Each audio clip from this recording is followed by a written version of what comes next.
228 people boarded that plane. Not one of them landed. On the night of June 1st, 2009, an Airbus A330 lifted off from Rio de Janeiro, climbed into a clear sky, and disappeared somewhere over the Atlantic Ocean. No mayday call, no distress signal, no warning. It simply vanished. For 2 years, the world had almost no answers. The wreckage lay nearly 4 kilometers beneath the surface, deeper than most submarines can reach. And when investigators finally pulled the black boxes from the ocean floor, what they found was not a mechanical failure. It was something far more disturbing. This is the story of Air France Flight 447 and the 4 minutes that changed aviation forever. It was a Sunday evening, May 31st, 2009. Passengers at Rio de Janeiro's Galeão International Airport were boarding Air France Flight 447, a long-haul overnight route to Paris Charles de Gaulle. The aircraft was an Airbus A330-203, one of the most advanced, most trusted wide-body jets in the world. It had logged thousands of hours without incident. The crew was experienced. The weather forecast, while noting some tropical storm activity over the equatorial Atlantic, was not considered unusual for the route. By 11:29 p.m. local time, the plane was in the air. For the first few hours, everything was routine. Passengers settled in for the nearly 11-hour journey. Flight attendants moved through the cabin. The cockpit crew managed the cruise phase at 35,000 feet, somewhere over the vastness of the Atlantic. Then they entered the intertropical convergence zone. This region near the equator is notorious among pilots. It's where massive storm systems, towering cumulonimbus clouds reaching 50,000 feet, form with terrifying speed and ferocity. Aircraft regularly divert around these cells. The crew of Flight 447 began adjusting their course. It was now approaching 2 a.m. on June 1st, and somewhere inside that dark wall of weather, something went wrong. But what exactly? The answer was buried in ice. To understand what happened next, you need to understand one small but critical component of every commercial aircraft: the Pitot tube. Pitot tubes are sensors, usually small metal probes mounted on the nose of the fuselage, that measure airspeed by detecting air pressure. They feed data directly to the cockpit instruments and, crucially, to the aircraft's autopilot systems. Without accurate airspeed data, a pilot flying at high altitude is essentially blind to one of the most important numbers in aviation. At high altitude, the margin between flying too fast and flying too slow is narrow. Too fast and structural stress becomes dangerous. Too slow and the wings lose lift. The aircraft stalls. Now here's what happened on Flight 447. As the plane entered the storm system, ice crystals, microscopic and incredibly dense at that altitude, began to clog the Pitot tubes. Within seconds, the airspeed readings became erratic, inconsistent. The 3 different Pitot tube systems on the aircraft were feeding different numbers to the instruments, numbers that contradicted each other. The autopilot, unable to reconcile the conflicting data, did exactly what it was designed to do. It handed control back to the pilots. At 2:10 a.m., 37,000 feet above the Atlantic Ocean, in the middle of a tropical storm, with no visual horizon and instruments giving contradictory readings, the autopilot disconnected. The crew had seconds to react, and what they did next would seal the fate of everyone on board. This is the hardest part of the story to tell. Not because the facts are unclear, the cockpit voice recorder captured everything, but because what unfolded in those 4 minutes is a masterclass in how a series of small, understandable human errors can cascade into catastrophe. The captain was on a scheduled rest break when the autopilot disconnected. The 2 first officers, both trained, both qualified, were at the controls.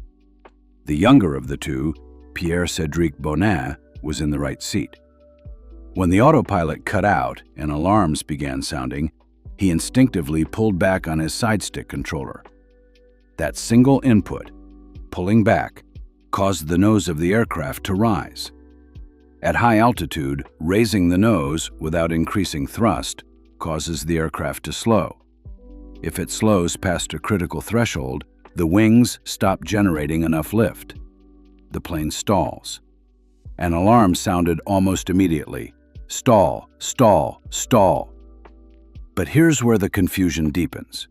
With the unreliable airspeed readings, the instruments were giving false data. At one point, the airspeed indicator actually showed a reading that, in a different context, might suggest the plane was going too fast. There were moments where stall warnings activated, then deactivated, as the erroneous readings fluctuated. The crew was trying to interpret contradictory instruments, manage a stalling aircraft, and communicate with each other, all while flying in turbulence in the middle of the night over open ocean. The captain returned to the cockpit. But valuable time had been lost. The plane was now descending, rapidly. The rate of descent reached over 10,000 feet per minute. The stall alarm continued to sound.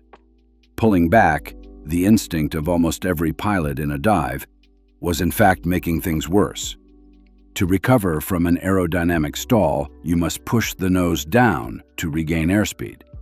But the instinct to pull back, hardwired into any pilot facing a rapid descent, is nearly impossible to override in a moment of extreme stress. At 2:14 a.m., just 4 minutes after the autopilot disconnected, Air France Flight 447 struck the surface of the Atlantic Ocean at nearly 11,000 feet per minute. The impact was near vertical. All 228 people on board were killed instantly. The plane was gone. But the mystery, the terrifying mystery, was just beginning. The world didn't know Flight 447 was missing until morning. When the aircraft failed to make its scheduled radio contact and didn't appear on radar, Air France began making calls. Brazilian air traffic control, Senegalese control, military radar stations. No one had any data. By June 1st afternoon, the search had begun, but the scale of the problem was staggering. The Atlantic Ocean in that region is immense. The water is deep, in places nearly 4,000 meters. The wreckage, if it existed, could be spread across hundreds of square miles of ocean floor. Within days, search vessels found the first floating debris and some of the victims' remains. But the black boxes, the flight data recorder, and the cockpit voice recorder were somewhere at the bottom of the ocean. Without them, investigators had almost nothing. For 2 years, 4 major search operations combed the Atlantic floor. Autonomous underwater vehicles, essentially robotic submarines, were deployed to map the terrain and scan for wreckage. Each mission came back with data, but no black boxes. The families of the 228 victims waited. The aviation industry waited. The world waited. Then in April 2011, nearly 2 years after the crash, a search team finally located the main wreckage field. And within days, they pulled the flight data recorder and cockpit voice recorder from the ocean floor. After 23 months of silence, Flight 447 was finally ready to speak. What those recorders revealed would shock the aviation world and force an uncomfortable reckoning with the relationship between pilots and machines. France's Bureau of Inquiry and Analysis for Civil Aviation Safety, the BEA, had been leading the investigation from the beginning.